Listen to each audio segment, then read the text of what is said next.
کہ مدینے سے جب آپ نکلے ہیں تو کسی جنگ کا کسی کو خیال، کسی کے حاشیہ خیال میں بھی نہیں تھا.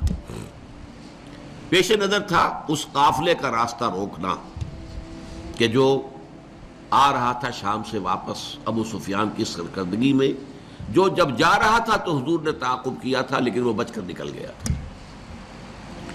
اسی لیے کسی نے اہتمام نہیں کیا کہ وہ اسلحہ ساتھ لے. اندازہ تو کیجئے 313 افراد میں سے صرف 2 کے پاس تلواریں تھیں،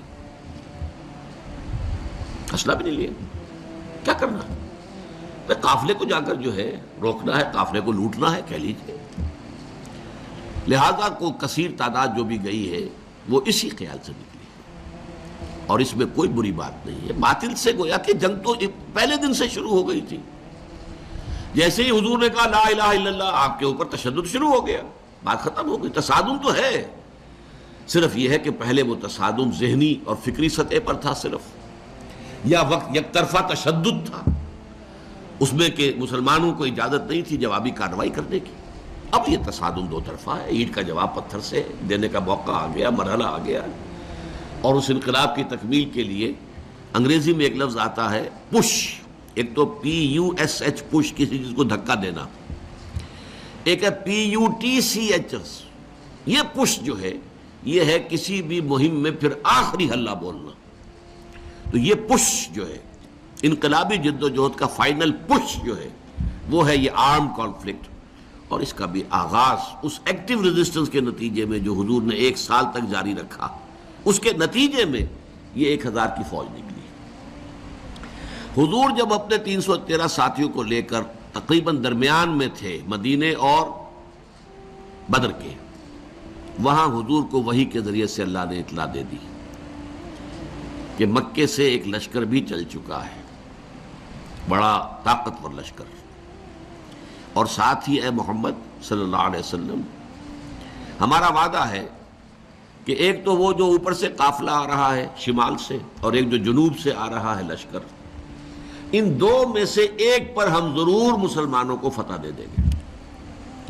یہ وحی جب حضور پر آ گئی اور آپ کو اطلاع مل گئی کہ مکے سے تو قریش کا ایک فوج نکل آئی ہے، مسلح، کیل کانٹے سے لیس، پوری تیاریوں کے ساتھ. اب آپ نے ایک مجلس مشاورت منعقد کی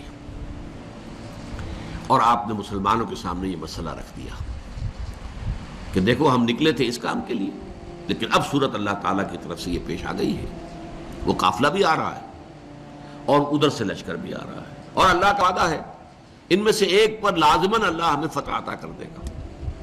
تو بتاؤ کہ ہم کدھر چلیں، لشکر کی طرف چلیں یا قافلے کا پیچھا کریں؟ اس کو آپ جدید اصطلاح میں یہ کہہ سکتے ہیں کہ یہ اپنے ساتھیوں کے مورال کو ریڈ کرنے کی حضور کی طرف سے ایک کوشش تھی. پتہ چلے ساتھیوں کا مورال کیا ہے، کیا عالم ہے، ان کا حوصلہ کیا ہے، ان کے جذبات کیا ہیں، ان کی امنگیں کیا ہیں. آیا وہ ڈر جاتے ہیں یہ سن کر کہ لشکر آ رہا ہے، قریش کا لشکر؟ قریش کا تو یوں سمجھیے کہ اس کا لفظ ایک دہشت پیدا کرنے والا تھا عرب کے اندر. قریش، ان کا لشکر اور تیاری کے ساتھ پوری طریقے سے کیل کانٹے سے لیس، یا یہ ہے کہ ان کے اندر اس کیفیت سے اور استقامت پیدا ہوتی ہے کہ ٹھیک ہے اب وقت آیا، اب وقت شہادت آیا ہے، اب وقت آیا ہے کہ ہم اپنا جو مقصود و مطلوب ہے، شہادت ہے مطلوب و مقصود مومن، نہ مال غنیمت نہ کشور کشائی. تو حضور نے جب یہ مشورے کے لیے بات رکھی، یہ بات بڑی اہم ہے، بڑی پیارا واقعہ ہے یہ سیرت کا. مہاجرین میں سے کئی افراد نے کھڑے ہو کر تقریریں کی بڑی جوشیلی. حضور جو حکم آپ کا ہو آپ بسم اللہ کریں، ہم تیار ہیں، ہر شے کے لیے تیار ہیں، فیصلہ آپ کو کرنا. حضرت ابو بکر نے تقریر کی رضی اللہ تعالی عنہ، لیکن حضور نے کوئی خاص اہمیت نہیں دی. حضرت عمر نے تقریر کی، اب بھی حضور نے کوئی خاص اہمیت نہیں دی. فرمایا بھائی دو مشورہ دو، آپ لوگ مشورہ دیجئے. پھر حضرت مقداد ابن الاسود نے جو تقریر کی ہے وہ بڑی پیاری ہے کہ حضور ہم موسیٰ کے ساتھی نہیں ہیں کہ جنہوں نے جنگ کے وقت کہہ دیا تھا کہ فَاذْهَبْ أَنْتَ وَرَبُّكَ فَقَاتِلَا إِنَّا هَاهُنَا قَاعِدُونَ، جاؤ موسیٰ تم اور تمہارا رب جا کر جنگ کرو، ہم تو یہیں بیٹھے، ہم جنگ نہیں کریں گے.